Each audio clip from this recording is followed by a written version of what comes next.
Everyone remembers Boromir's death. The arrows, the orcs, the heroic last stand. Beautiful, tragic, iconic. But here's what nobody talks about. Boromir's entire life was a preview of that death. A slow-motion disaster, where he tried so hard to do everything right, and the universe just kept saying no. But thanks for playing. Boromir wasn't a villain. He wasn't evil. He was just a guy trying to save his country with the worst possible team, the worst possible quest, and a ring that literally existed to make good people feel like failures. And then, after he died saving hobbits he barely knew, the internet turned him into a meme. One does not simply walk into Mordor. Yeah, thanks guys, that's his legacy. Not the heroism, not the sacrifice. Just 10,000 jokes about walking. Boromir was born into pressure, not the fun kind. The kind that says, your entire civilization is dying. Your father's going insane, and by the way, you're the only thing standing between Mordor and complete annihilation. No pressure, though. Gondor wasn't just a kingdom. It was the last wall. And Boromir, he was the guy holding that wall up with his bare hands, while everyone else argued about ancient prophecies and missing kings. Imagine being really good at your job. The best. You've won every battle. You've held every line. Your soldiers would die for you. And then someone says, cool, now go on a suicide quest with strangers to destroy a magic ring. Also, you can't use the ring to save your country. Just trust us. One does not simply accept that logic, so Boromir joins the Fellowship. And from his perspective, this is the weirdest team ever. There's Aragorn, the king in hiding, who's been hiding for 80 years, while Boromir's been actually defending civilization. There are elves preparing to leave Middle-earth. Real helpful, thanks. A dwarf who hates said elves. 4 hobbits who think second breakfast is a valid military strategy. And Gandalf, who speaks exclusively in riddles and disapproving looks. Boromir's the only one fighting for something real. Something immediate. His home is literally under siege while they're taking scenic routes through Moria. And the ring? Everyone acts like Boromir's weak for being tempted. Like he's the bad guy for thinking maybe we could use this to defend ourselves. But Boromir wasn't corrupt. He was desperate. He watched good men die every day, saw refugees flooding into Minas Tirith, knew his father was breaking. The ring whispered what he already believed, that he could save them. And everyone judged him for it. Aragorn got to be noble.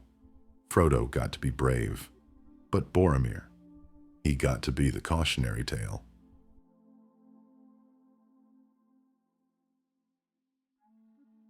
Parth Galen. Boromir cracks. The pressure, the fear, the desperation, it all pours out. He tries to take the ring from Frodo, not because he's evil, because he genuinely believes it's the only way to save everyone. Frodo runs. Boromir realizes what he's done. The Fellowship shatters. But here's where it gets worse. Boromir doesn't get redemption through some grand journey. He gets redemption through dying. The orcs come. Merry and Pippin are in danger. And Boromir, exhausted, broken, knowing he's failed, picks up his sword and charges. One man. Against 100 orcs. He takes arrow after arrow. Falls. Gets back up. Falls again. Keeps fighting until his body can't anymore. His last words? An apology. Not, I fought 100 orcs. Not, I saved your friends. Just, sorry. Even in death, all he could see was his failure. So Boromir dies a hero. Surely his sacrifice is remembered? Well, yes, but also no. His brother Faramir survives, sees the king returned, witnesses the new age. Boromir gets a boat funeral and a sad song. Aragorn becomes king, gets married, rules in peace. Boromir gets 3 arrows and a riverbank. The hobbits he saved become legends. One sails to the Undying Lands, another becomes mayor. Boromir gets a broken horn. But here's the real insult. The internet happened. One does not simply walk into Mordor. A reasonable tactical assessment turned into the punchline for 10,000 memes. One does not simply finish homework. One does not simply skip leg day. One does not simply understand women. That's his legacy, not his courage, not his sacrifice, not his complexity. He's a meme about how hard it is to walk places. A man who died defending people he barely knew, who fought until his body broke, whose last thoughts were apologies. He's a joke about minor inconveniences.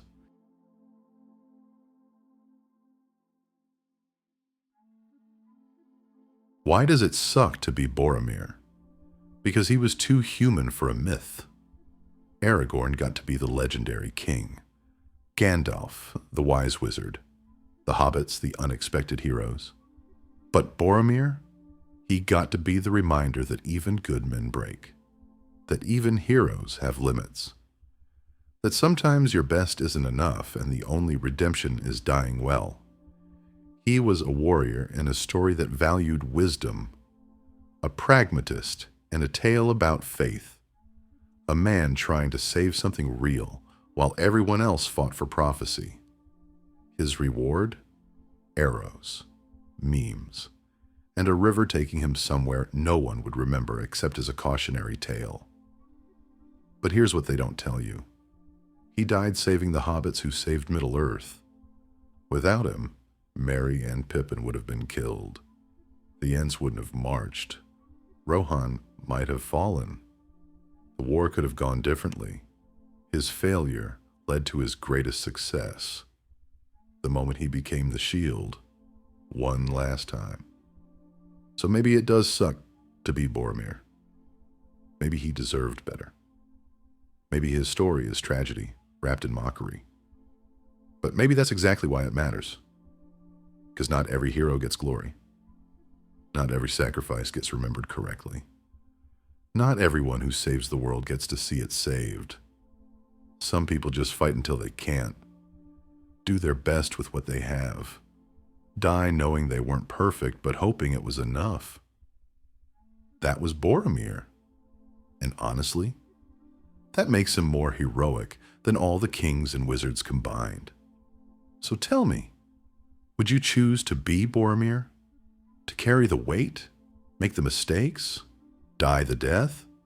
Knowing your legacy might be a meme? Or would you rather be the king with the crown? The wizard with the wisdom? The hobbit who gets to go home? Because somewhere, in every story, there's a Boromir. The one who tries. The one who breaks.